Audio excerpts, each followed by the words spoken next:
no matter what industry you're in, no matter what profession you're in, you need to have a voice in this process. Decisions get made every single day down here at the committee level, the subcommittee level, on the floor, and so they're going to get made with or without you. So many decisions are made in the political arena that you can't afford to be on the sidelines. Especially right now, we're fighting for the future of this economy, for the future of the industry, and I think it behooves everyone to get involved. The folks who are not at the table are the part of the menu, as people say in Washington. So if you don't have a federation of people in Washington looking after your interests, then you are liable to be a victim of the actions of the people in Washington. And if we're to have a place at the table, our congressmen and senators and the agencies that we deal with need to hear our voice and know what our feelings are. We need to protect our interests here in Washington. On a day-to-day basis, there are so many things that happen and go on here. We rely on content experts, and the Federation are those content experts when it comes to the hardwood industry. And without their voice, without their expertise, any public policy that we would do related to forestry, related to industry, no matter how you look at it, would be very weak. You know, our staffs are not large enough to know every issue that we are asked to make a decision upon. So it's important that we hear the hardwood industry when they come to Washington, hear their unique perspective and problems with legislation that we've passed in the past or that we should be passing in the future. It's enormously important for people to come to Washington and communicate with their elected officials. You have subject matter experts that need to come and talk to the people that are making policies that impact their livelihood and the long-term livelihood of a whole industry. It is vitally important that people be engaged in this process and make their voices heard.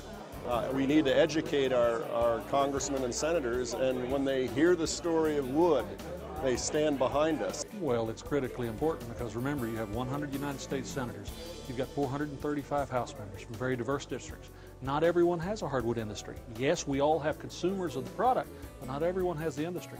Having folks who participate in the industry explain to my colleagues their industry, explain the consequences of tax policy, labor policy, OSHA policy, EPA policy, bring that real world understanding to hallways of Congress.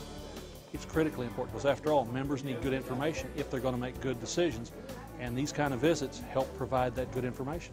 The decisions that are being made here or not being made here are having a ripple effect in terms of families and young people particularly that we just can't afford to squander. And again, the Federation's presence down here, which is not just once a year or once every 2 years, I mean, they are here all the time.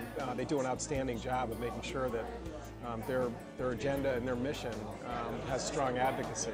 It's absolutely essential that the folks from the real world come up to Capitol Hill, talk to their members of Congress, and make sure they understand that what we do here in Washington affects their business, both positive and negative, and many times negative. We may not recognize the repercussions that it has for the hardwood industry when it's actually being implemented. And when you have a group come up in the industry and share what their needs are, what their legislative needs are, it helps you understand that side, and that's extremely important. Y'all know your business better than any member of Congress does.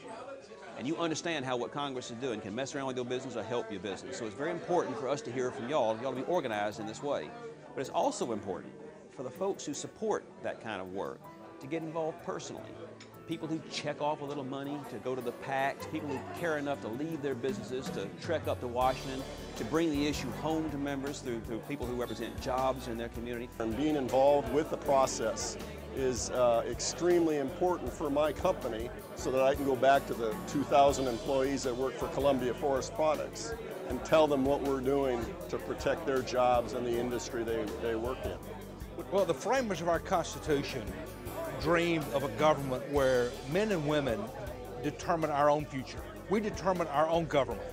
And if an individual is not involved in the governmental process, that means they're leaving their job up to somebody else.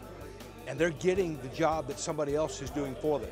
So if you really do want to change the future, it's a way to get involved and help set policy, not just for today, but for the next generation.